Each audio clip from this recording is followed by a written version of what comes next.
Boleh responnya di kolom. Bismillah, apakah suara Ayu jelas?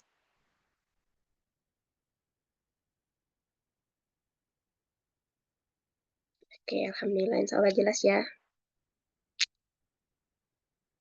Sebelumnya, boleh nih teman-teman, apa kabarnya?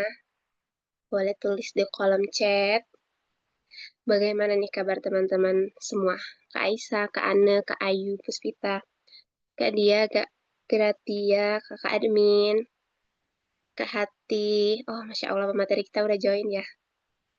Dan yang lain-lain, boleh di kolom chat diketik ya kabarnya pada malam hari ini. Alhamdulillah baik. Alhamdulillah.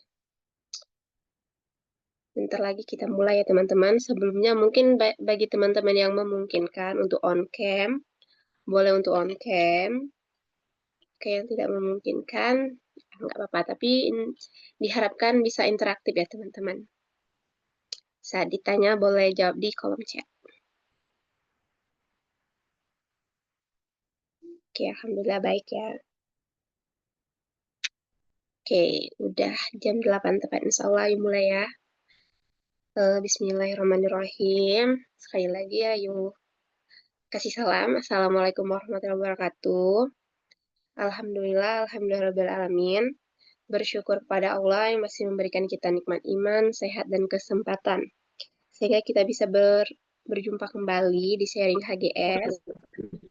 Salawat dan salam semoga selalu tercurahkan kepada junjungan kita, Nabi Agung, Nabi Muhammad SAW. Allahumma sholli ala Sayyidina Muhammad wa ala Sayyidina Muhammad. Semoga dengan banyaknya bersolat pada beliau, kita bisa mendapatkan syafaatnya di yaumil akhir kelak. Amin, amin, ya robbal alamin. Oke, untuk nanya-nanya kabar tadi udah ya, insya Allah teman-teman di sini. Alhamdulillah kabarnya baik. Atau yang belum ngasih kabar boleh live update kabarnya di kolom chat. Dan asal teman-teman, mungkin asalnya dari mana nih? Apakah dari kota Palembang semua? Tak ada yang dari luar? Boleh teman-teman. Alamatnya.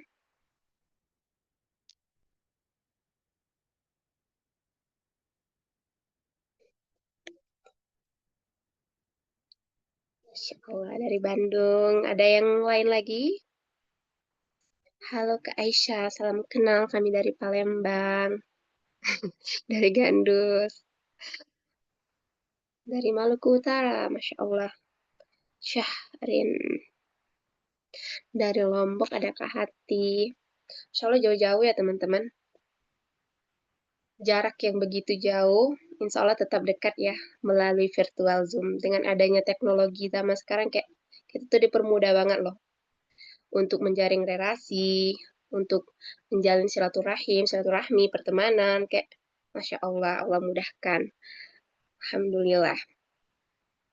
Mungkin, ayo sapa dulu pemateri kita ya. Assalamualaikum Kak Nada. Waalaikumsalam, Kak Ayu. Gimana nih kabarnya Kak Nada? Alhamdulillah baik, suara aku kedengaran? Alhamdulillah, jelas. Alhamdulillah baik ya Kak. Kalau Kak Nada sendiri asalnya dari mana nih Kak? Aku dari Kalimantan Barat, dari Pontianak. Dari Pontianak, Masya Allah. Materi kita pun dari jauh guys. Jauh Dari banget. luar kota. Jauh banget. Kalau HGS ini sendiri sih Kak, adanya di Palembang kayak gitu. Oh, pusatnya di Palembang. Iya, orang-orangnya ada di Palembang kayak gitu, yang pengurusnya kayak gitu timnya. Oh, alah. Kalau pesertanya ya Alhamdulillah tuh, Insya Allah udah se-Indonesia ya. Di luar pun ada Insya Allah Kak, Alhamdulillah. Kalau nggak salah dari Malaysia dan lain-lain tuh Alhamdulillah ada kayak gitu pesertanya. Ya Oke, Allah. iya. Insya Allah udah siap ya Kak Dah? memberi memberi kayak insight-nya, materi yang insya Allah yang sangat kami tunggu-tunggu kayak gitu. Mungkin ayo buka dulu ya, belum dibuka ya teman-teman. Kita buka dulu ya dengan membaca basmalah dan berdoa. Semoga Allah mudahkan kita menerima ilmu dari Kak Nada, Allah mudahkan juga kita untuk mengamalkannya. Mungkin berdoa dimulai.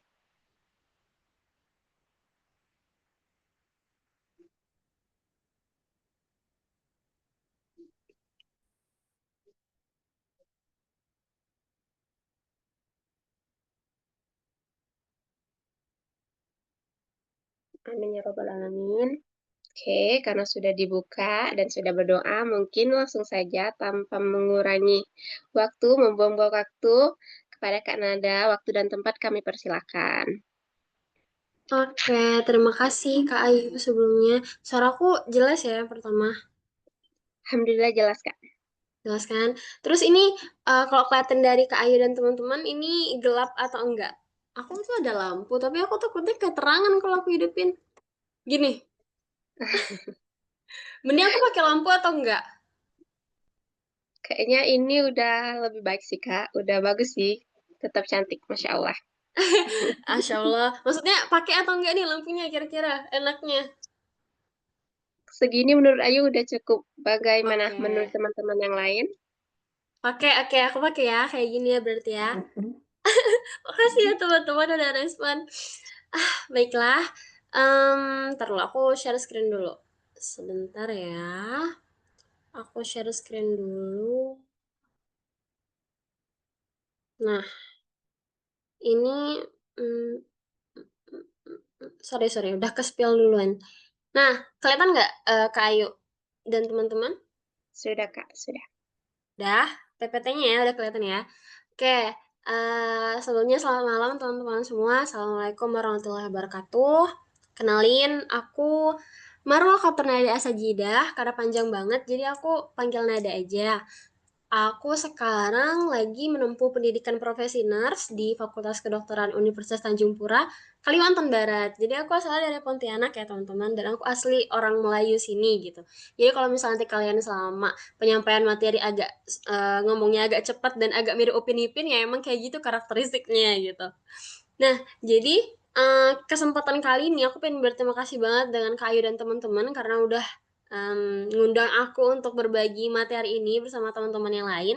Karena honestly, hampir setahun ini aku tuh profesi nurse dan aku kurang apa ya? Kurang kurang sering lagi untuk ngisi-ngisi materi. Maksudnya pentingnya kita untuk bisa mengeluarkan input yang kita dapat gitu teman-teman. Jadi sedikit opening untuk menyampaikan materi ini ya. Jadi kan kita selalu dengar perumpamaan yang orang bilang kalau misalnya sebelum kita menerima sesuatu, sebelum kita belajar tuh jadikan diri kita sebagai gelas yang kosong. Nah, tapi perumpamaan gelas kosong itu nggak berhenti di situ teman-teman. Karena kalau misalnya kita ngelihat dengan realita yang ada sekarang, kayak kita scrolling dikit kita dapat input baru, orang ngomong nasehatin ini itu dapat input lagi gitu. Seringkali gelasnya kita itu justru udah penuh, penuh banget sampai ada tumpah-tumpah gitu. Makanya di situ penting untuk kita punya tempat untuk bisa menyampaikan apa yang sudah kita pelajari. Kayak tempat ini bagi aku tuh kayak gitu. Jadi salah satu cara aku untuk menjaga stabilitas hidupku tuh adalah dengan berbicara lagi gitu. Kayak gitu. Oke, aku mulai ya teman-teman. Jadi topik kita untuk berdiskusi pada malam hari ini adalah tentang future and future. Itu dua bahasa yang berbeda ya dan dua-duanya bukan bahasa Indonesia sebenarnya. Satu future itu bahasa Arab, future itu bahasa Inggris dengan dua arti yang juga berbeda. Oke, ini aku sebenarnya pengen minta teman-teman untuk isi ini untuk aku nanya ke teman-teman apa yang teman-teman pernah rasain tentang oh ini salah aku tulis ya what do you think about future no maksud aku di sini apa yang teman-teman em, pernah rasain terkait futur futur real beneran futur gitu ini kita lewatin aja kita nggak usah join menti di sini biar aku lebih banyak hal yang bisa disampaikan ke teman-teman jadi em, kan sedikit banyaknya oh gini aja aku tembak aja Em, Kayu dulu Kayu halo Ya, halo Kak. oke Kayu tahu futur kan nah sebutin tiga hal futurnya Kayu yang pernah Kayu rasain Yang pertama itu pasti males ibadah, males dalam artian Oke. nunda-nunda ibadah, Mm-mm. males belajar, Malas terus belajar, malas ibadah. terus apa lagi ya? Hijab sih Kak, kadang kita tuh kayak kok cantik ya orang yang jilbab kayak gitu, padahal kan nggak boleh kayak gitu. Oke, Atau oke, oke, baju oke. yang kayak gitu, ya gitu Kak. Oke. Terima kasih ya Kak Ayu. Teman-teman yang lain boleh jawab di chat aja. Jawab di chat. Aku nunggu teman-teman jawab dulu. Apa fitur yang pernah teman-teman rasain, baru aku bakal lanjut. Ayo. Entah itu ya tadi tiba-tiba malas ibadah atau tiba-tiba jadi malas mau ngapa-ngapain, kayak mager aja mau bergerak, mau mau hidup pun rasanya tak sudi gitu. Apa yang teman-teman pernah rasain? Boleh dijawab di kolom chat, teman-teman. Ada Kak lebih sering dengar musik daripada baca Al-Quran. Ini termasuk futur ya? Futur yang tidak apa ya? Futur yang agak tersirat gitu. Jadi dia nggak langsung to the point futur gitu. Teman-teman aku lanjut aja. Jadi em, jadi futur itu ya kayak yang tadi teman-teman bilang, ada yang dia malas belajar, ada yang dia malas bergerak apapun, malas sholat dan lain-lain. Tapi satu hal yang pertama, futur itu bahasa Arab, ya kan? Futur bahasa Arab yang artinya eh artinya kayak semacam malas, kemudian tidak dapat energi apapun. Tapi sebenarnya ini aku tulis di sini. Kalau misal kita merujuk dari kata futur yang dalam bahasa Arab, itu lebih ke hal yang berkaitan dengan ibadah gitu. Jadi kayak Rasulullah tuh bilang sesungguhnya iman itu bisa bertambah dan bisa berkurang. Ini sama dan kondisi yang ada di manusia, teman-teman, yang ada di kita. Futur itu kalau misal artinya dalam bahasa Arab ya, ini konteksnya ibadah. Kayak misal ya tadi malas sholat, malas ngaji, malas ikut kajian, pengen buka jilbab. Kadang tuh kayak gitu loh, teman-teman, kayak iya gak sih, kayak kita ngeliat kok cewek-cewek yang gak pakai hijab tuh cantik ya gitu. Terus kayak aku juga bisa loh cantik kalau aku nggak pakai hijab.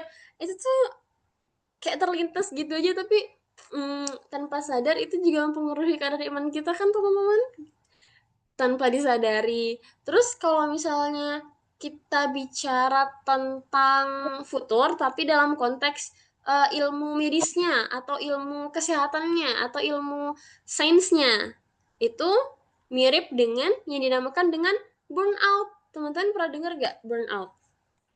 Burnout itu, nah ini burnout. Burnout itu kita pecah aja deh katanya menjadi dua. Satu kata menjadi dua. Burn sama out. Burn itu rasa terbakar, out tuh keluar. Maksudnya itu adalah kondisi yang dimana kita udah nggak kepegang nih gitu. Udah meledak banget rasanya, udah overstimulated, over apa ya? Aku lupa bahasanya. Intinya udah over banget yang kita rasain, udah nggak bisa ditampung lagi. Kayak ibarat gelas tadi itu udah tumpah-tumpah tuh gelasnya gitu. Udah udah nggak terkontrol lah intinya. Nah, kalau dalam bahasa medis, maksud aku dalam ilmu kesehatan, ilmu yang pernah aku pelajari di kedokteran, itu di psikologi jiwa emang ada yang namanya burnout. Nah, burnout sendiri teman-teman, kalau misalnya kita bedah dari sisi medis ya, karena aku anak medis, burnout itu tidak terjadi tiba-tiba. Maksudnya, apa Kak? Burnout itu berarti dia tuh terjadi karena suatu sebab gitu. Jadi dia tuh sifatnya sebab akibat. Burnout terjadi karena ada sebabnya, dia nggak tiba-tiba jadi gitu. Kayak Allah ciptakan Nabi Adam gitu, nggak tiba-tiba. Kalau burnout dia ada sebabnya.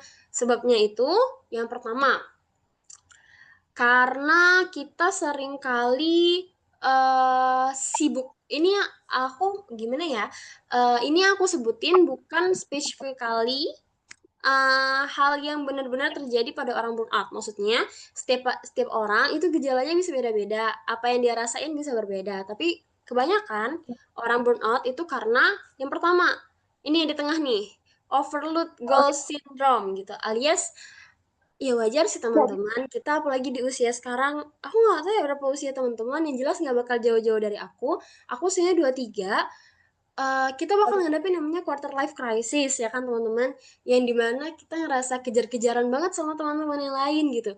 Kok teman-teman ada yang udah punya uang sekian juta di umur sekian gitu. Kok ada yang udah punya rumah, ada yang udah bisa beli mobil, ada yang udah nikah, ada yang udah punya anak, ada yang udah lagi sekolah S2, S3, udah ada S2, ada S3 gitu. Yang itu tanpa sadar bikin kita juga terpressure ya teman-teman. Kita jadi juga tertekan sedikit gitu untuk menjadi seperti orang-orang yang tadi. Nah, terus kita jadinya bikin goals yang banyak banget nih. Kita bikin goals yang banyak, tapi kita nggak ngeliat kapasitas diri kita. Maksud aku kayak gini, kayak kita fokus untuk ngejar goals itu, tapi kita tuh juga mengabaikan kebutuhan diri kita. Sehingga jadinya ya kita bakal stres, teman-teman, karena terlalu banyak yang kita kejar.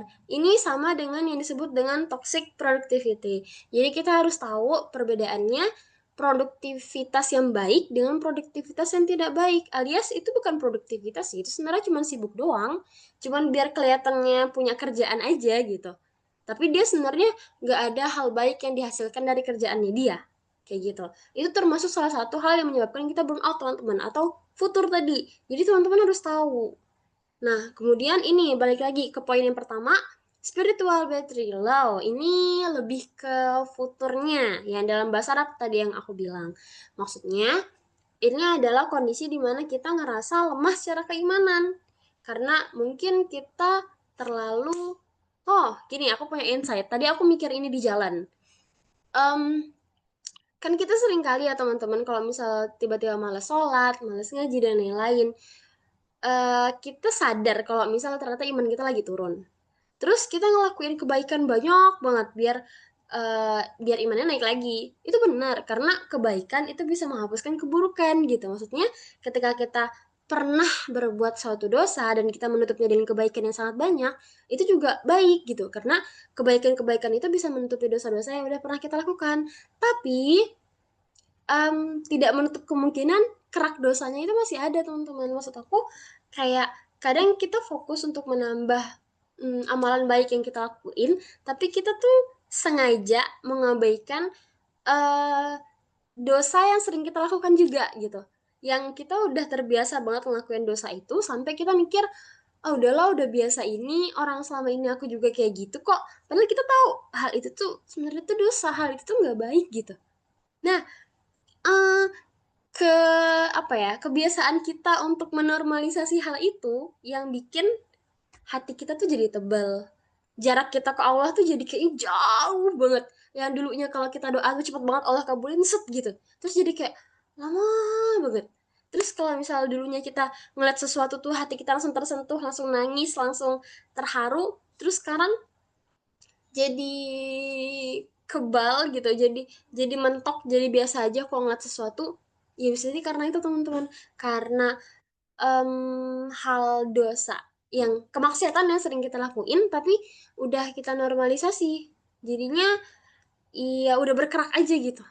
Jadi itu aku sampaikan ke teman-teman biar malam ini sebelum tidur kita bisa sama-sama muhasabah terkait hal ini. Apa sih mungkin aku selama ini ngerasa futur, sering ngerasa burn out karena aku ada ngelakuin satu kemaksiatan yang aku normalisasi gitu. Kayak, "Ah, udahlah orang semua orang di dunia ini juga ngelakuin hal itu kok." Padahal sebenarnya itu juga salah ya kan? Nah, terus yang ketiga adalah ini medicine lagi ya teman-teman. Overcritical self-talk ini lebih ke psikologis ya manusia. Jadi berkaitan dengan poin pertama dan poin kedua yang aku sebutkan, apalagi perbandingannya adalah kita sering membandingkan diri kita dengan orang lain yang lebih sukses daripada kita. Kayak kita bandingin dengan influencer-influencer terkenal gitu, yang memang kok kayaknya hidupnya oke-oke aja ya, kok kayaknya hidupnya lancar-lancar aja gitu. Dia punya banyak privilege ya dari orang tuanya yang kaya, dari dianya emang cantik atau emang ganteng, terus kayak yang pintar gitu ya. Kita lah yang kayak gini ya gimana gitu. Kita nggak punya privilege kayak dia dan lain-lain gitu. Sehingga kita sering kali tanpa sadar mengkritik diri kita juga teman-teman dan itu cukup berlebihan. Kayak misalnya kamu sih gara-gara kamu males belajar jadinya kita kayak gini gitu. Ya udahlah kamu nggak usah usaha apa-apa, udahlah terima takdir aja dan lain sebagainya. Jadi itu kesannya tuh kayak diri kita yang udah drop, terus tambah drop lagi karena kita mengkritik diri kita sendiri. Itu termasuk salah satu beberapa dari banyaknya faktor internal penyebab futur dan burnout ya teman-teman. Terus aku lanjut ke faktor eksternalnya, alias faktor dari luar. Nah, ini yang pertama. Ini hal yang paling sering terjadi. Teman-teman, aku dulu tahun 2023 ya, apa 2024 aku lupa. Aku pernah nonaktif akun Instagramku selama 1 tahun. Real, beneran aku nonaktifin Instagramku selama 1 tahun dan aku agak selama 1 tahun itu aku fokus in real life, aku agak menjauh dari sosial media meskipun aku masih aktif di TikTok sih waktu itu karena aku ngerasa ya tadi aku butuh platform untuk mengeluarkan apa-apa yang ada di diri aku gitu. Maksudnya biar aku nggak penuh banget rasanya gitu. Jadi aku lari ke TikTok. Tapi TikTok itu kan nggak seinteraktif Instagram ya menurutku gitu. Jadi eh, dampak dari aku nonaktif Instagram selama setahun itu buat aku sangat-sangat kerasa sih teman-teman gitu. Meskipun emang perubahan yang aku rasain juga karena aku makin dewasa, aku makin banyak yang dipelajari, kontrol aku terhadap diri aku makin kuat. Tapi yang benar-benar terjadi itu adalah sosial media sekarang itu jatuhnya udah toksik ke kita teman-teman gitu. Karena udah sangat-sangat berlebihan. Umpamanya kayak gini nih, apa ya, perumpamaannya kayak gini. Dulu aku pernah dengar salah satu orang tua tuh bilang ke aku lupa orang tua siapa ya, pokoknya orang tua lah yang bilang gitu. Kalau misal orang zaman dulu, misalnya ini dalam konteks kita punya pasangan nih yang udah nikah ya bolehnya gitu.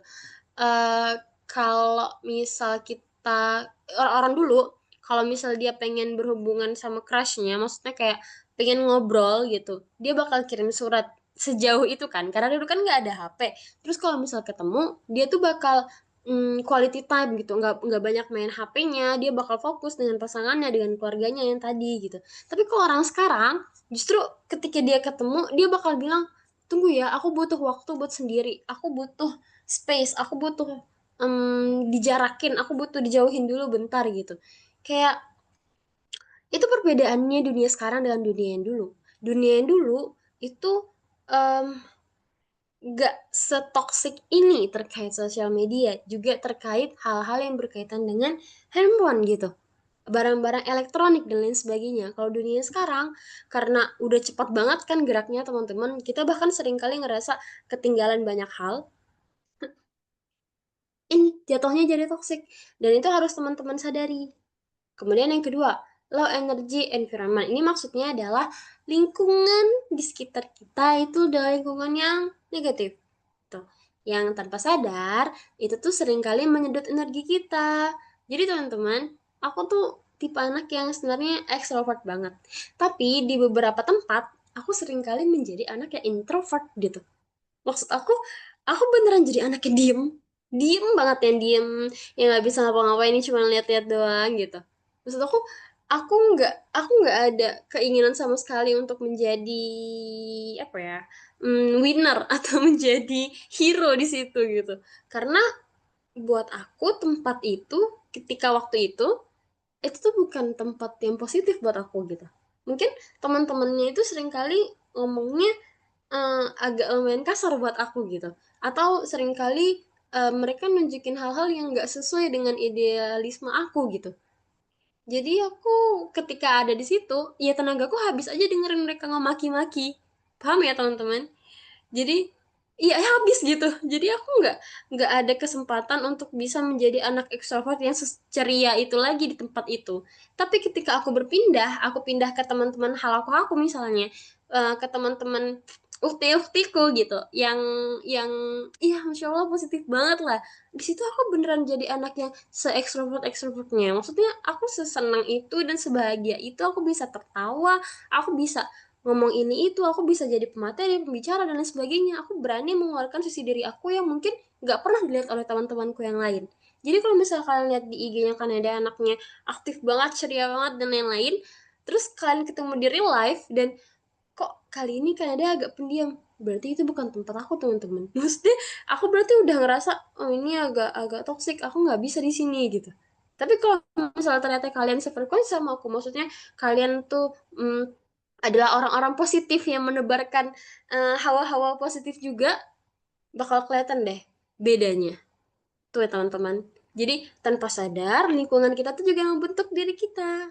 Jadi usahain punya lingkungan yang juga positif. Oke? Terus yang ketiga, terakhir dari faktor eksternal, ini adalah toxic schedule. Ini sebenarnya nyambung sama faktor internal yang tadi yang terkait toxic toksi salah eh toksik produktivitas yang toksik. Nah, itulah intinya. Jadi sama ya teman-teman. Kita next. Aku sebenarnya nggak banyak materi di sini karena honestly juga aku nggak suka PPT yang banyak banget. Aku lebih suka PPT yang isinya tuh gambar-gambar, terus aku dijelasin gitu. Nah, jadi aku akan menerapkan hal itu ke teman-teman. Kemudian ini adalah proses yang aku pikirkan, maksudnya yang bisa teman-teman lewatin untuk mencapai future tadi, alias impian teman-teman. Nah, yang pertama, ketika kita punya masalah, kita punya problem, kita terjebak di satu tempat, kita terjatuh, yang perlu kita lakukan yang pertama adalah sadarin kalau emang kita lagi jatuh. Akuin kalau emang kita lagi salah. Sadar kalau emang kita lagi butuh bantuan, kita lagi jatuh, kita lagi butuh bantuan, kita lagi salah, kita lagi drop, kita lagi nggak bisa ngapa-ngapain. Ya udah akuin aja gitu. Nggak usah banyak pembela diri. Maksudnya tuh kayak nggak usah bilang ah enggak, aku nggak kayak gini kok, aku nggak lagi burn out kok, aku bisa kok nyelesainnya gitu. Padahal sebenarnya di posisi itu teman-teman lagi butuh bantuan aja gitu.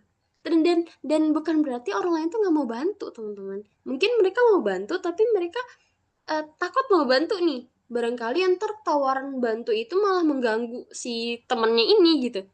Jadi hal pertama yang harus dilakuin adalah sadarin aja. Dan it's okay, kita manusia kok, bukan malaikat.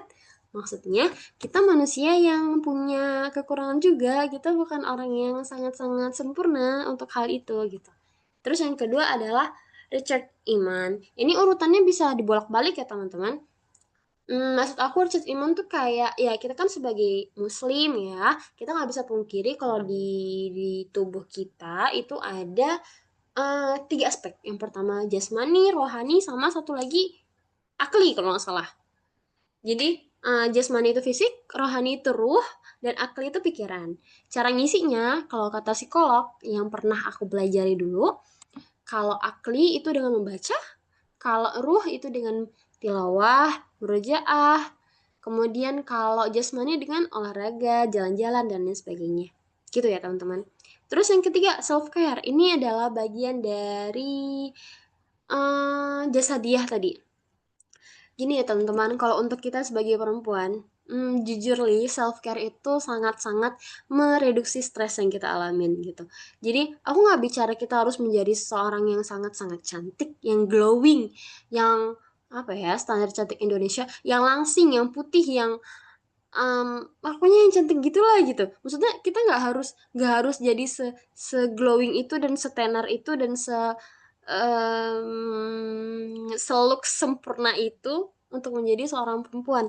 Tapi ketika kita mengusahakan yang terbaik untuk diri kita mengusahakan yang kita suka, kita menghargai diri kita sendiri, kita menghargai ini. Aku suka mie ayam teman-teman. Tapi teman-teman tahu aku nggak suka bakso. Literally aku sangat-sangat gak suka bakso. Jadi ketika aku di pondok dulu ada lauk bakso, teman-temanku seasrama tuh udah teriakin, aku mau baksonya Nada, aku mau baksonya Nada. Udah gak suka bakso sama sekali. Aku juga gak suka seblak teman-teman. Aku sukanya mie ayam. Intinya mie ayam gitu. Jadi ketika aku stres, aku makan mie ayam. Aku makan mie ayam dengan cabai yang lumayan banyak gitu. Teman-temanku ketika mereka stres, mereka makan bakso, mereka makan seblak. It's okay, itu cara mereka untuk merawat menjaga diri mereka sendiri gitu. Buat aku itu bagian dari self care, tapi bukan lebih ke self care yang fisik ya teman-teman, dia lebih ke self care mental gitu. Maksudnya tetap aja kita ngejaga diri kita. Kayak gitu teman-teman. Jadi as a woman harus punya hal itu. Teman-teman harus tahu apa yang aku suka, apa yang ketika aku ngelakuin hal itu aku ngerasa aku bahagia, aku ngerasa aku dihargain, aku ngerasa aku happy gitu. Baby, teman-teman bisa volunteer, kemudian bisa skincare, bisa ke salon dan lain-lain. Dulu temanku suka banget kayak gitu. Terus aku mikir, dia ngapain sih ke salon, kayak buang-buang uang gak sih gitu, maksudnya kayak, ya dia boros aja gitu. Terus ternyata waktu aku coba, maksudnya sisi feminim dari diri aku tuh seneng gitu teman-teman. Tapi ya emang aku nggak sering-sering sih, karena aku masih mahasiswa ya, dengan uang yang sangat terbatas, mending aku beli jajan aja daripada ke salon gitu. Tapi ketika dicoba tuh, oh happy gitu, gitu teman-teman. Maybe kalian juga harus mencoba beberapa hal yang sebelumnya tidak pernah kalian coba gitu. Jadi setidaknya kalian tahu, oh aku suka ini. Oke, aku bakal usahain di beberapa waktu ke depan aku bakal dapetin hal ini. Mungkin aku bakal cari kerjaan yang lebih banyak lagi, atau aku bakal cari peluang-peluang lagi yang lebih jauh gitu. Jadi kita udah bisa bikin strateginya lah intinya kayak gitu ya. Terus lanjut. Nih, find Saliha Circle. Ini sama kayak Richard Iman yang tadi. Hmm, kayak banyak adik-adik yang baru masuk kuliah tuh nanya ke aku kayak, Kak, gimana sih caranya kita ngejaga iman di perkuliahan gitu. Dan aku akan selalu jawab, aku punya teman-teman yang solihah gitu. Aku punya teman-teman yang baik, aku punya teman-teman yang sefikroh sama aku, sefrekuensi sama aku, yang dia, yang tanpa sadar, keberadaan mereka itu menjaga aku buat tetap ada di jalan yang baik gitu teman-teman. Jadi ketika aku ngelakuin sebuah kesalahan atau kemaksiatan, aku tuh udah keburu malu duluan karena aku ngelakuinnya di depan mereka gitu. Tanpa sadar tuh mereka ngejaga aku. Nah, sebaliknya, kita harus jauhi circle-circle yang justru ketika kita ngelakuin kebaikan, kita malu. Pernah nggak teman-teman? Aku jujur sih pernah. Ketika aku ngelakuin kebaikan di depan beberapa teman, terus diledekin, ih cuy alim banget dia kayak gitu, ih masya Allah, ukti, masya Allah, ustazah dan lain sebagainya. Ih aku tuh gak suka digituin gitu, maksudnya kayak jadinya tuh kita jadi mikir, ya aku gak kayak gitu kok, ya udahlah besok-besok aku gak usah ngelakuin kayak gini lagi gitu. Udah kita bisa nilai kalau ternyata lingkungannya itu gak baik buat kita. Karena justru ketika kita ngelakuin amal kebaikan di lingkungan itu, kita malu, kita mundur, kita nggak berani buat lanjut gitu. Ya, beda ya. Kemudian lanjut lagi, batasi distraksi. Ini nyambung sama yang toxic sosial media tadi. Jadi, kita harus berusaha ketika kita ingin berubah, adalah yang pertama, kita batasin hal-hal yang bisa mengganggu fokus kita. Kayak notifikasi HP. Just bikin dia jadi mute aja gitu. Terus kalau aku pribadi, notifikasi Instagram itu aku matiin teman-teman. Jadi kalau misal ada orang-orang yang mau chat aku di Instagram, itu notifikasinya nggak masuk ke aku kecuali aku cek inbox. Makanya aku agak lumayan jarang karena apa aku matiin? Karena bentar, itu cukup mengambil fokusku gitu. Notifikasi-notifikasi Instagram ada yang like, ada yang komen, ada yang DM gitu. Itu mengganggu fokusku banget gitu untuk ngecek Instagram terus. Jadi aku matiin notifikasinya. Terus apalagi ya? Kayak misal ketika kita pengen berubah menjadi yang lebih baik, orang-orang yang dulu ngingetin kita ke kemaksiatan itu juga aku bentar bentar bentar bentar, bentar.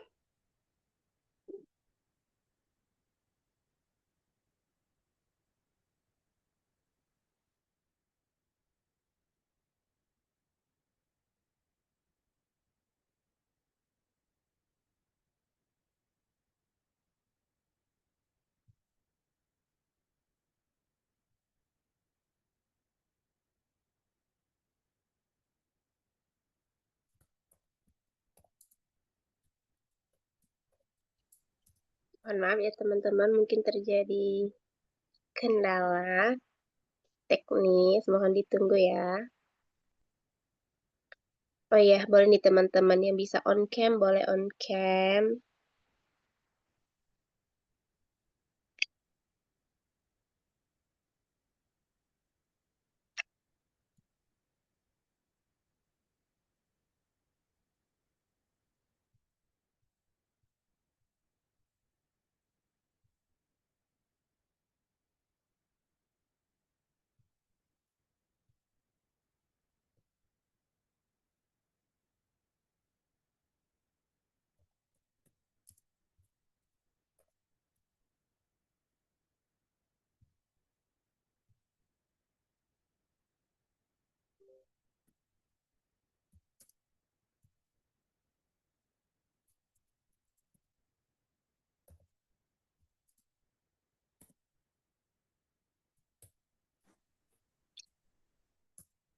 Maaf ya teman-teman, laptop aku tiba-tiba mati. Suara aku kedengaran nggak, Kak Ayu? Kedengaran ya? Kedengaran. Tapi aku sedang mencari PPT aku tadi. Bentar ya teman-teman, aku cari dulu. Aku minta maaf banget ya, Kak Ayu. Harus melewati masa-masa ini. Gak apa-apa, Kak. Aku kaget banget, tiba-tiba dia mati sendiri laptopnya.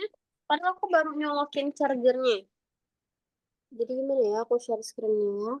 Atau, bentar, aku coba di tab aku buat share screen. Sudah ya, kayak teman-teman, wait a minute, oke?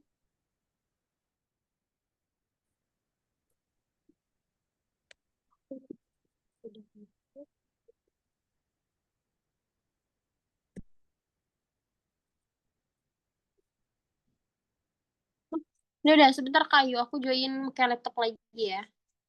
Sebentar. Oke, Kak.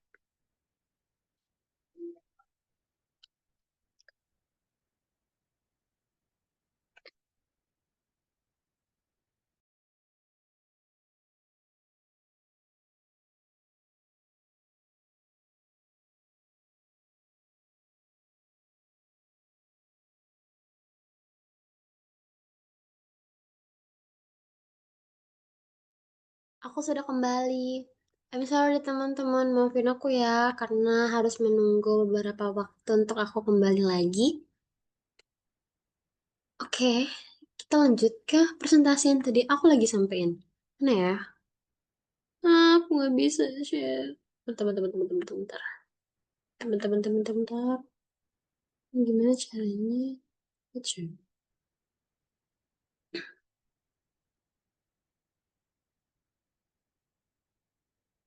Oke.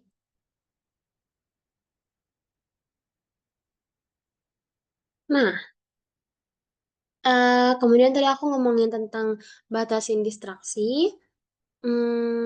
Ya, salah satu contohnya adalah dengan membatasi kontak kita dengan teman-teman yang memang tidak mendukung pertumbuhan kita, atau justru malah menjatuhkan kita ketika kita mau bertumbuh ya teman-teman. Itu juga bagian dari membatasi distraksi. Jadi kayak misal aku di IG memang punya teman-teman online lebih banyak daripada teman-teman in real life. Maksudnya di IG-nya ya gitu.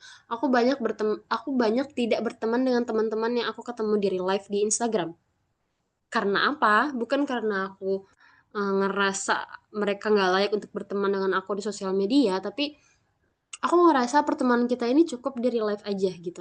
Mereka nggak perlu tahu gimana aku di Instagram, gimana sepak terjang aku dalam berdakwah di Instagram. Itu menurut aku mereka nggak usah tahu gitu. Jadi aku yang ngebatas sendiri untuk tidak berteman dengan mereka di sosial media. Tapi ya aku nggak pernah tahu gimana pendapat mereka. Maksud aku kayak aku nggak pernah tahu apakah mereka ngerasa aku sombong atau aku kenapa aku nggak mau berteman dengan mereka sosial media. Tapi kalau misalnya ditanya, itu alasan aku. Karena menurutku pertemanan ini tuh cukup di real life aja. Mungkin kalau misalnya mereka ada di sosial media, justru malah mereka tuh bikin aku sedikit overthinking ketika aku yang berdakwah di sosial media gitu. Oke, ya, teman-teman. Lanjut terakhir adalah membangun habit yang baru. Ini tuh kayak regenerasi sel dalam tubuh kita. Ketika satu sel mati, maka akan ada beberapa sel lain yang menggantikan. Ada satu sel mati, satu sel yang lahir. Sama kayak pejuang-pejuang di Palestina. Satu meninggal, banyak yang lahir. Nah, kayak gitu. Jadi kita mengganti kebiasaan-kebiasaan lama yang salah itu, yang buruk itu dengan kebiasaan-kebiasaan baru yang tentunya lebih baik. Kayak gitu. Terus ini berapa slide lagi ya? Oh, ini 2 slide terakhir. Bentar. Nah, ini untuk goals-nya yang kita capai. Pertama, kita harus tentuin apa visi hidup kita. Mau jadi apa di hadapan Allah. Kayak misal contohnya, yang aku pikirin dari dulu teman-teman. Aku tuh sering banget doa. Karena aku anaknya sosial banget. Maksudnya, aku sering ikut agenda-agenda sosial gitu. Jadi aku doanya, ya Allah semoga dengan agenda-agenda sosial ini, dengan aku menjadi volunteer ini, dengan aku menjadi nakas ini, dengan aku menjadi aktivis kemanusiaan ini menjadi jalan aku untuk masuk ke dalam surgamu gitu.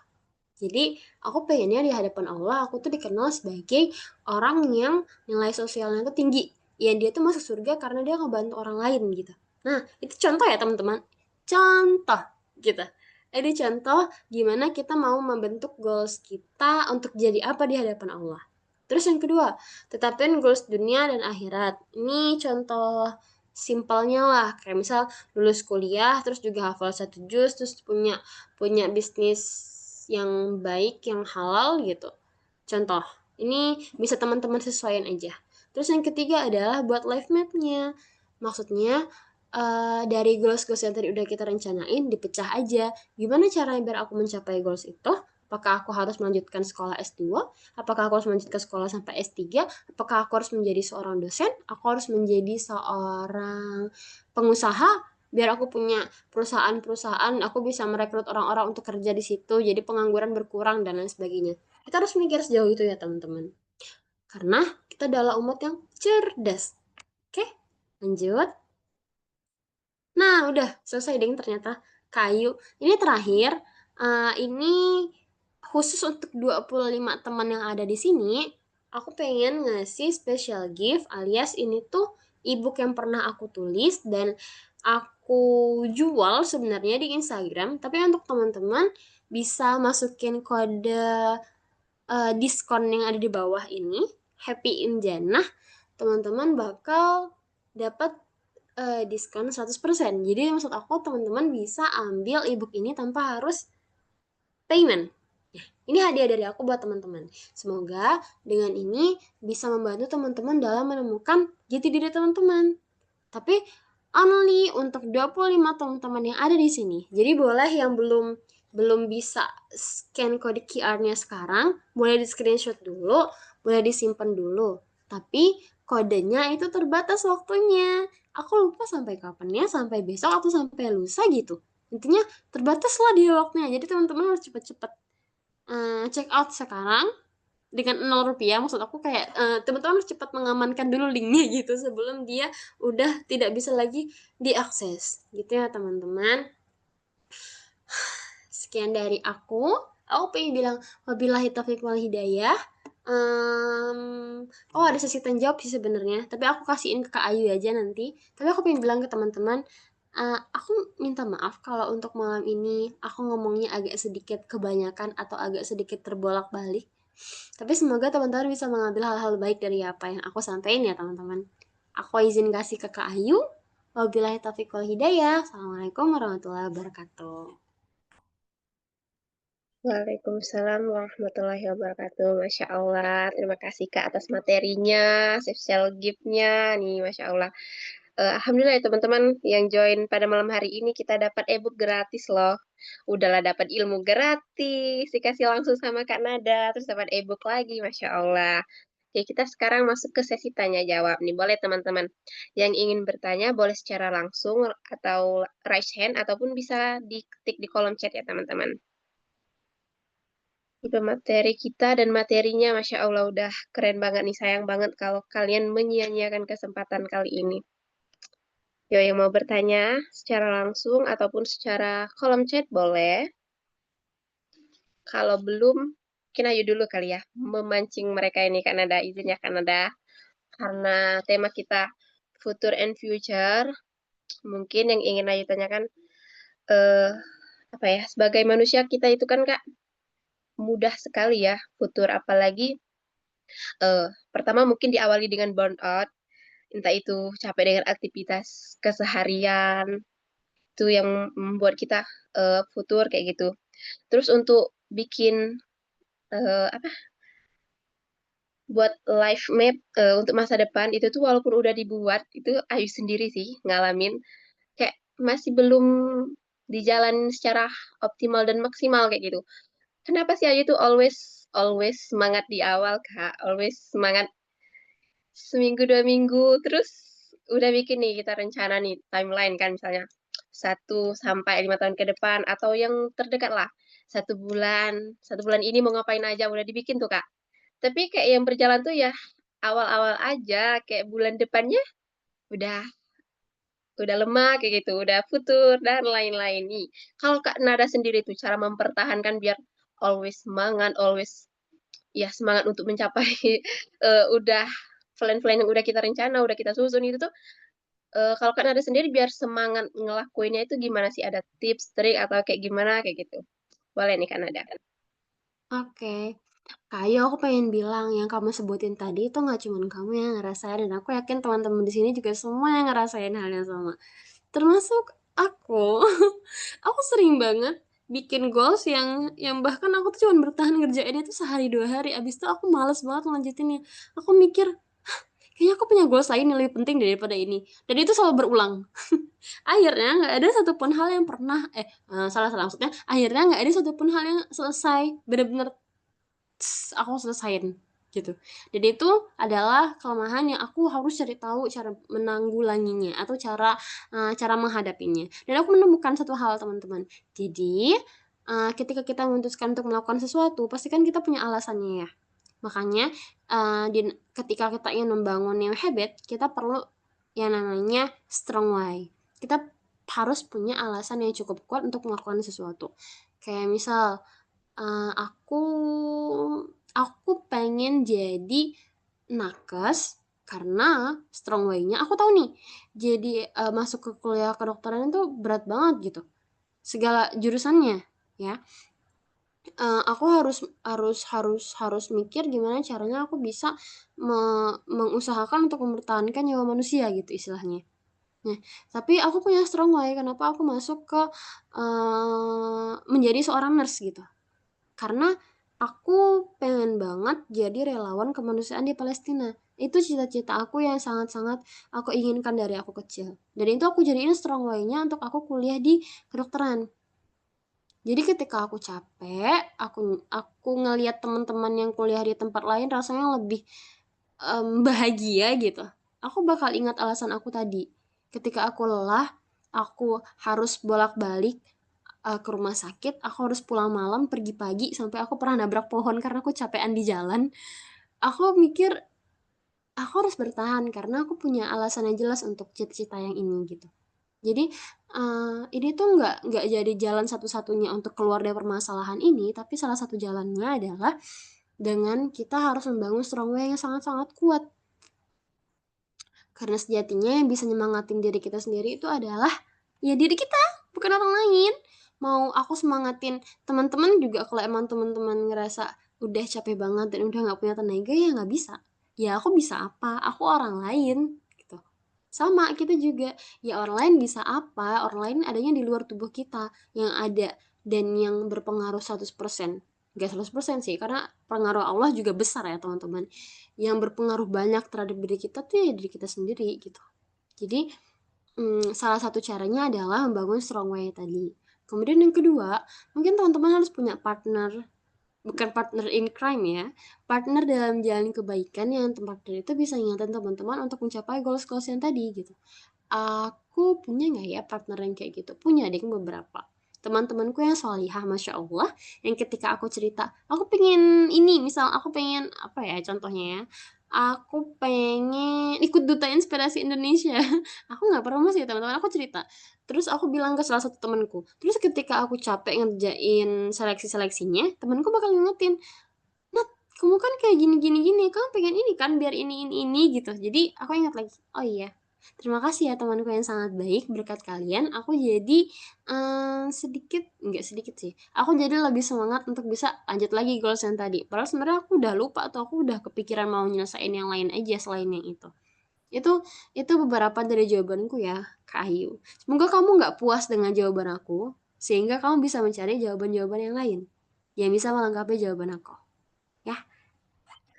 Puas dong Kak, Masya Allah. Tapi ini sih Kak, kalau kakak kan enak ya, udah punya partner kayak gitu. Kalau Ayu tuh masih kayak, kita tuh masih, oke, kita punya komunitas, tapi kayak yang mau seterbuka kakak sama teman kakak tuh Ayu tuh belum menemukan kayak gitu loh Kak. Misalnya plan Ayu mau ngapain-ngapain aja itu tuh Ayu tuh belum bisa, apa ya, belum menemukan aja mungkin ya orangnya kayak Mm, gitu. Tuh kalau cara kakak menemukan, kok aku bisa nih misalnya cerita sama dia ini apa aja kayak gitu. Entah itu rencana kehidupan, rencana partner hidup, rencana apapun. Itu tuh mm, gimana kakak seleksi orang yang tepat kayak gitu biar nggak salah orang sih kita ceritanya kayak gitu. mm. Oke, oke.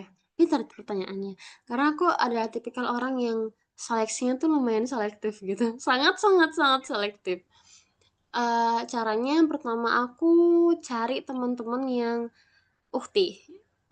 Ukti dalam artian dia adalah seorang muslimah yang taat beragama gitu. Yang sholatnya udah pasti 5 waktu, nggak perlu dipertanyakan dan nggak perlu dijadikan sebagai em, syarat gitu. Karena udah pasti hal itu dia lakuin. Terus dia yang omongannya nggak kasar. Itu ini ya. Itu beberapa apa sih namanya, kriteria aku dalam mencari teman baik. Mungkin teman-teman bisa mengubah-ubah beberapa kriterianya, nggak harus persis sama kayak aku. Tapi kalau kriteria aku salah satunya adalah itu tadi. Teman-teman yang bicaranya tuh nggak kasar, nggak toksik, nggak jahat omongannya, nggak kotor gitu. Kemudian karena lisan itu adalah interpretasi dari hati kan teman-teman. Kalau misal hatinya jahat, maka akan kelihatan dari lisannya gitu. Tapi apakah pasti orang yang lisannya jahat itu hatinya juga jahat, Kak? No, nggak ada yang tahu isi hati manusia. Tapi em, ada kalam yang mengatakan bahwa lisan itu adalah representasi dari hati. Jadi maka hati-hatilah dengan apa yang kita ucapkan. Hati-hatilah dengan umpatan-umpatan yang pernah kita sampaikan ke teman kita. Karena mungkin itu adalah interpretasi dari hati kita yang kita nggak tahu, yang udah dalam banget, udah tenggelam, yang kita bahkan nggak sadar dengan hal itu. Terus apalagi ya kriteria aku selain itu, dia yang kelihatan ngejaga dirinya. Jadi aku tuh tipikal anak yang sebenarnya nggak alim-alim banget. Kalau untuk aku ya gitu, aku nggak alim-alim banget. Aku banyak nakalnya gitu. Aku banyak suka ngecoba-coba hal barunya gitu. Dan justru aku nyari sahabat tuh yang alim banget. Karena itu bisa melengkapi aku. Ketika aku nakal dikit, dia tuh tahu kalau aku nakal dan dia ngingetin aku biar aku kembali lagi ke jalan yang benar gitu. Apa yang terjadi kalau aku malah milih sahabat yang lebih bobrok daripada aku? Iya nggak benar. Ya ketika aku salah dia bakal bujur aja, bakal ngikutin gitu. Jadi pertama kita harus tahu kadar keimanan kita semana. Ini sama kayak mencari partner hidup ya gitu. Cari sahabat tuh menurut aku sama pentingnya gitu. Ketika aku sadar keimanan aku di batas sekian, aku bakal cari sahabat yang keimanannya tuh lebih tinggi daripada aku. Biar dia bisa ngingetin aku terus. Biar aku bisa diajak sama dia juga untuk ke surganya Allah gitu. Jadi itu beberapa kriteria aku dalam memilih teman dekat. Terus juga aku punya sih beberapa teman dekat yang non muslim, cuman mungkin kedekatannya itu nggak sedekat aku dengan teman-teman yang muslim gitu. Meskipun aku juga dekat sama mereka karena aku kan kuliah di PTN ya teman-teman, yang pasti ada teman-teman yang non muslim juga gitu. Dan beberapa emang dekat sama aku yang emang dia tipikal anak-anak yang baik gitu, yang omongannya nggak suka ngumpat gitu, terus yang nggak kasar ataupun yang dia paham kalau kita ada beberapa hal yang halal haram di dalam Islam gitu, kayak gitu. Terjawab nggak Ayu kira-kira? Sama satu lagi terakhir. Kamu harus minta doa sih. Maksud aku ini hal yang paling penting karena yang tahu kan Allah ya gitu. Yang tahu yang mana orang baik, yang mana enggak tuh Allah. Yang tahu siapa yang baik untuk kita, siapa yang baik untuk orang lain tuh Allah. Jadi jangan lupain untuk tetap minta ke Allah ya untuk punya teman baik, untuk punya sahabat yang baik. Gitu. Oke, Masya Allah, terjawab banget, Kak. Jadi, iya sih benar. Balik-balik minta doa sama Allah, dan iya sih, lihat dari penampilan, terus ya cara dia sama Allah kayak gimana, Mm-mm. hubungan dia. Mm-mm. Sorry, Kak. Oke, Nggak apa-apa, Masya nggak Allah, apa-apa. terima kasih, Kak. Nih, ada yang udah raise hand nih, Kak Syahrini. Silakan, Kak Syahrini, yang ingin bertanya secara langsung, boleh on mic dan on cam. Ya, baik. Assalamualaikum warahmatullahi wabarakatuh. Waalaikumsalam warahmatullahi wabarakatuh. Perkenalkan, nama saya Syahrindani, mahasiswa semester 3. Saya asal dari Maluku Utara. Nah, saya ingin bertanya, Kak. Saya tuh sering mikir kuliah ini bukan cuman soal ngerjain tugas, skripsi, ataupun ngejar IPK, tapi lebih ke arah kita belajar menyiapin diri untuk kehidupan setelah kampus. Nah, aku tuh pengen nanya, kuliah itu lebih mengubah cara kita berpikir atau cara menjalani kehidupan sehari-hari. Dan kadang ya Kak, Aku itu sibuk banget sama deadline tugas, jadwal kuliah, organisasi. Tapi sebenarnya apa sih hal yang paling berharga untuk kita dapat dari kuliah selain nilai menurut Kakak? Mungkin itu aja. Terima Oke. kasih. Wassalamualaikum warahmatullahi wabarakatuh. Waalaikumsalam warahmatullahi wabarakatuh. Bentar-bentar. Aku boleh kamu ulang nggak 2 poin yang pertama tadi? Apa sih? Ya, pertanyaannya 2 poin yang utama tadi yang di awal. Aku kelewatan.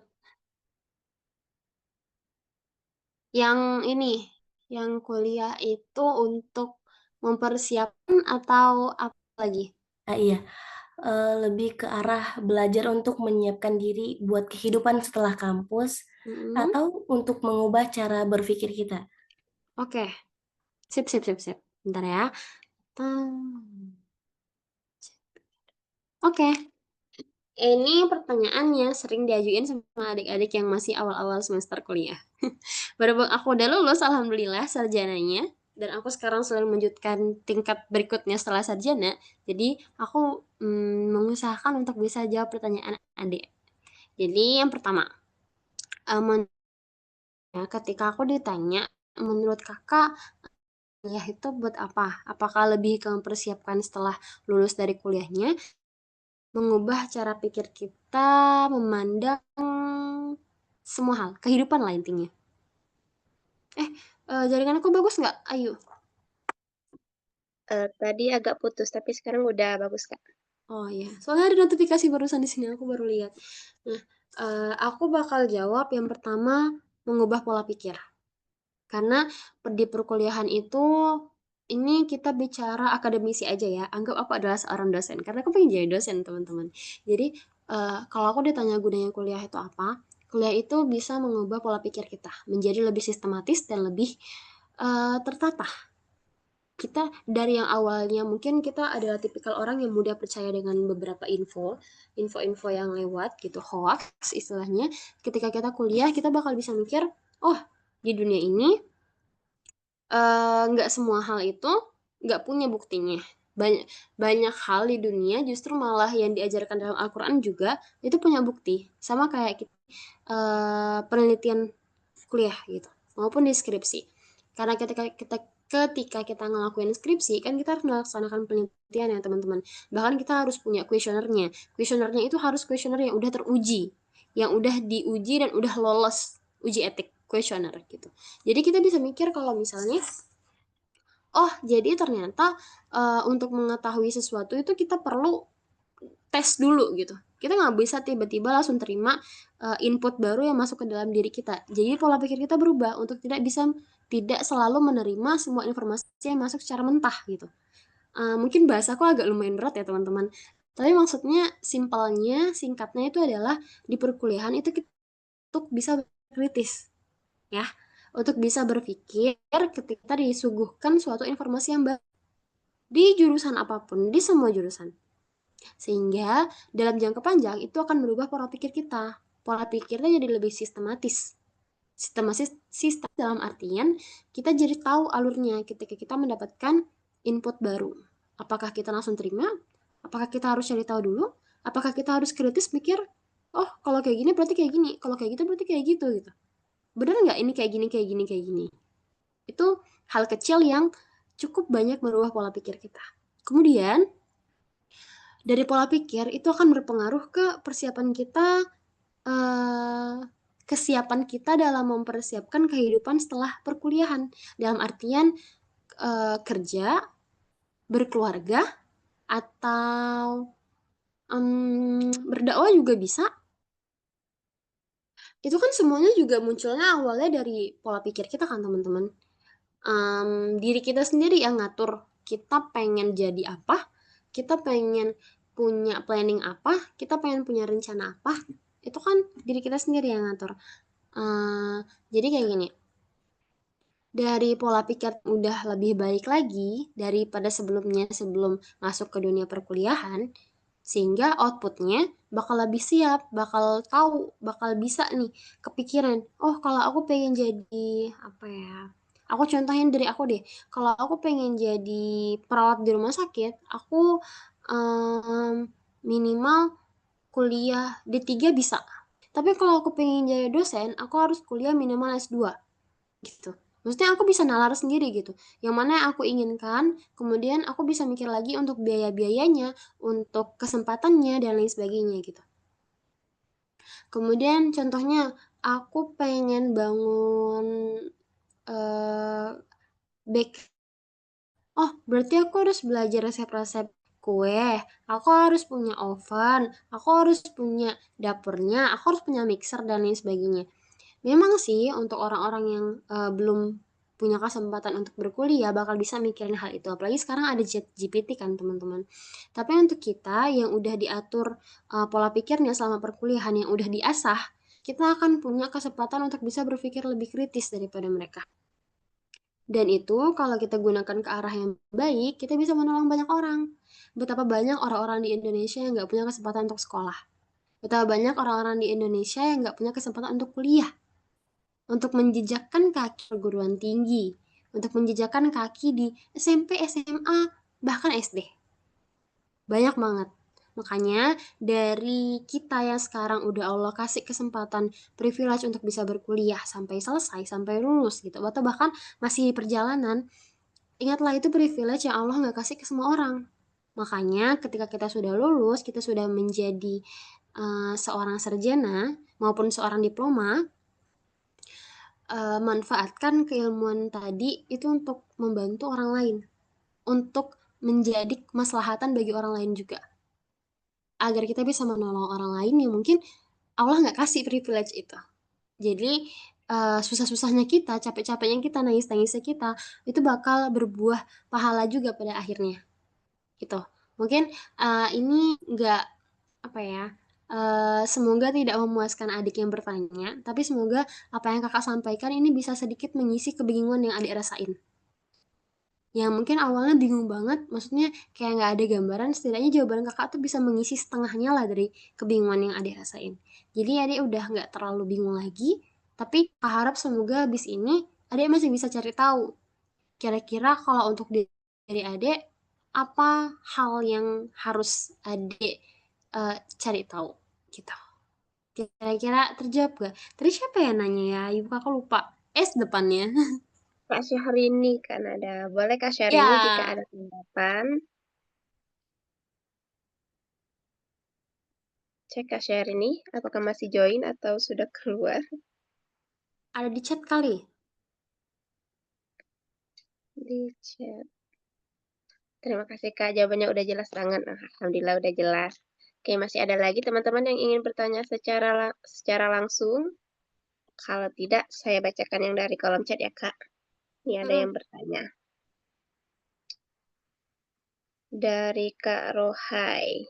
Izin bertanya Kak, ada nggak sih motivasi yang Kakak pegang agar bisa keluar dari kondisi futur itu sendiri? Boleh nih langsung jawab Kak. Am, apa yang bisa aku pegang? Motivasi yang selalu Kakak pegang biar Kakak tuh bisa Oh, selalu keluar dari futur itu sendiri kayak gitu. oke. Aku nggak punya satu motivasi karena aku punyanya puluhan motivasi bahkan ribuan motivasi. Aku anaknya mudah bosan, jadi ketika aku menjadikan satu aja motivasinya itu aku bakal bosan. Tapi salah satu dari yang aku ingat adalah tadi yang pernah aku sampaikan. Aku punya cita-cita untuk menjadi seorang relawan kemanusiaan di tanah Palestina, tanah Syam, baik itu Palestina, Suriah, Lebanon, dan lain sebagainya. Jadi kalau untuk aku pribadi, itu yang aku pegang. Jadi aku memegang cita-cita untuk menjadi seorang relawan, yang itu aku masukin ke seluruh aspek kehidupan aku. Jadi istilahnya kayak misal aku sekarang bersosial media, goalsnya tetap sama tuh. Jadi sosial media tuh seakan-akan membantu aku membangun relasi untuk aku bisa ke sana. Kemudian aku sekarang lagi sekolah, aku lagi profesi nurse. Habis ini insya Allah aku bakal lanjut S2, bakal lanjut S3. Aku bakal menjadikan itu sebagai jalan aku buat dapat privilege juga biar aku bisa menjadi relawan tadi. Jadi kalau aku pribadi untuk strong way yang paling kuat buat aku yaitu gitu menjadi seorang relawan, tapi itu bisa ditarik lagi garis lurusnya tadi udah aku sampaikan di awal kalau misal aku pengen di hadapan Allah nanti aku menjadi aku dilihat sebagai orang yang menghibahkan hidupnya untuk kemanusiaan gitu. Yang aku minta ke Allah biar aku bisa masuk surga lewat jalan itu. Jadi ujung-ujungnya bakal endingnya ke surga lagi teman-teman. Karena ending mana sih yang lebih baik daripada masuk surga, ya kan? Jadi kita bakal bisa masuk surga dengan jalan yang kita masing-masing. Teman-teman nggak harus punya jalan yang sama persis kayak Kanada. Karena diri teman-teman dan diri Kanada berbeda. Kelebihan teman-teman dan kelebihan Kanada berbeda. Gitu. Jadi teman-teman harus tahu, aku pengen masuk surga. Kira-kira kalau dari diri aku masuk surganya lewat jalur yang mana ya? Apakah mungkin lewat jalur teman-teman yang rajin sholat sunnah, teman-teman yang rajin sedekah, teman-teman yang rajin puasa sunnah, gitu. Mungkin bisa masuk lewat situ, atau mungkin teman-teman tipikal orang yang sering nolongin orang lain tapi tanpa orang lain tahu. Mungkin teman-teman bisa masuk surga lewat jalan itu, istiqomahin aja ngelakuin hal itu dan jadiin itu sebagai salah satu goals hidupnya teman-teman. Dan sangkutkan ke dalam seluruh aspek dari kehidupannya teman-teman. Sangkutin aja, bakal bisa kok endingnya ke situ. Kayak gitu. Kejawab ya, insya Allah. Nah, ini ada satu pertanyaan lagi, apakah boleh? Ayo baca. Mm, Ini mm. pertanyaan terakhir ya, insya Allah teman-teman. Dari Kak Sela Dewi. Hai Kak Nan, aku izin nanya. Kak Nan pernah gak sih dijudge orang terdekat tentang cara berpakaian dan cara berpikir kita yang mungkin berbeda dengan mereka? Kadang kita sedih ya, Kak Nan. Kadang juga ngerasa beda sendiri, sampai-sampai aku kadang takut untuk bergaul. Kalau Kak Nan pernah, kira-kira gimana ya cara ngeyakinin diri sendiri buat tetap semangat? Oke, aku pernah jawabannya. Dan apa yang terjadi, aku nge-cut off orang itu. Jadi kan kalau tadi yang ditanyain tuh adalah orang terdekat ya. Ya awalnya aku nggak tahu dia nggak setuju dengan aku yang kayak gini. Maksudnya dia nggak cocok dengan aku yang kayak gini. Dan ketika aku tahu, aku cut off dia dari hidup aku. Bahasanya kayak kasar banget ya, aku cut off dia dari hidup aku. Nggak se-cut off itu sih. Maksudnya aku cut off dia dari orang-orang terdekat aku gitu. Karena aku udah memilih jalan ini, aku memilih untuk berpakaian seperti ini, aku memilih untuk tidak sering mengucapkan kata-kata umpatan ataupun makian gitu. Melainkan aku berusaha untuk mengganti dengan kata-kata yang lebih Allah ridhoi, kayak kalau kaget ngucapinnya astagfirullah gitu. Ya Allah gitu.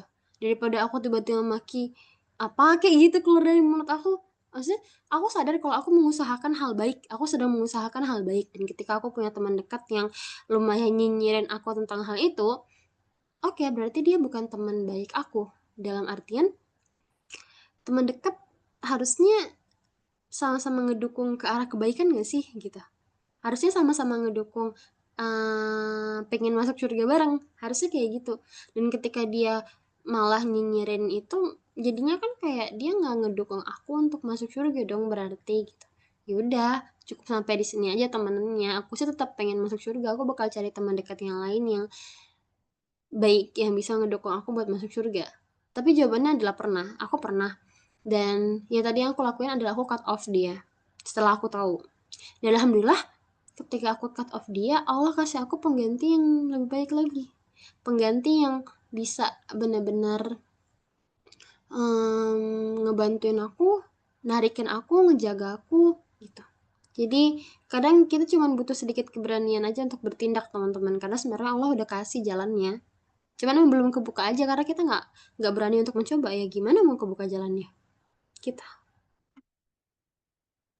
Masya Allah, semoga terjawab ya bagi Kak siapa tadi Shelah Dewi yang bertanya. Alhamdulillah, semua pertanyaan udah terjawab, semua materi udah kita serap, semoga bisa kita eh, terapkan, bisa kita praktekkan ilmu-ilmu yang udah dikasih oleh sama Kanada ya teman-teman. Oke, alhamdulillah Kak Shelah.